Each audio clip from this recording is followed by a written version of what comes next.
How to see TikTok private account videos. Hello everybody, welcome back to our channel.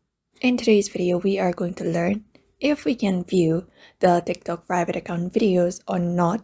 So let's just dive right into the video and find out.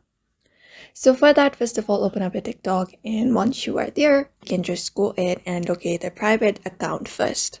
Once you do that, you will be finding their profile page, and here you'll be finding a follow option on their account. So, well, here is the deal.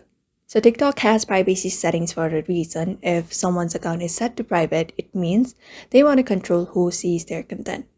So unfortunately, we can't see their content. You can see we need to follow them in order to see their content. So the easiest way and the most ethical way is sending a follow request to them.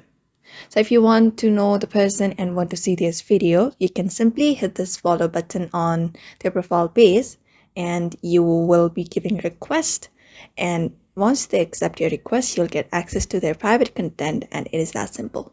So hopefully this clears things up for you. So remember always to be respectful of others' privacy, and thank you for watching this video, and we will see you on the next one.